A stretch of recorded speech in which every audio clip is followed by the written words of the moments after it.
Ci troviamo nel nord-est dello Zambia e possiamo assistere alla conversazione tra due noti intellettuali.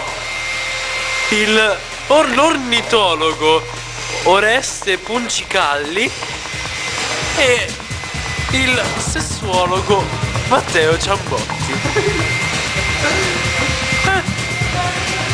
Tutto sembra trascorrere normalmente quando all'improvviso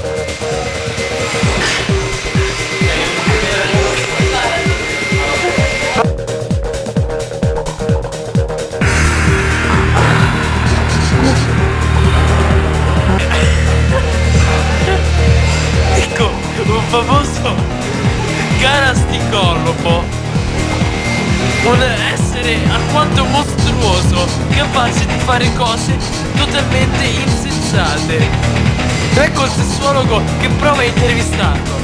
Che cosa avrà da dire in sua difesa? Ma no, ma lui si dimena.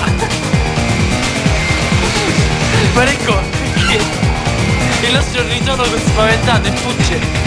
Si sta riprendendo il lodo animale della foresta.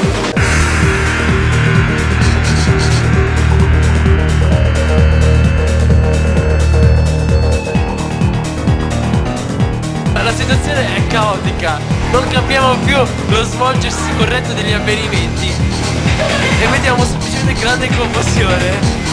L'ultima parola sta all'ornitologo. Addio, devo andare via, addio!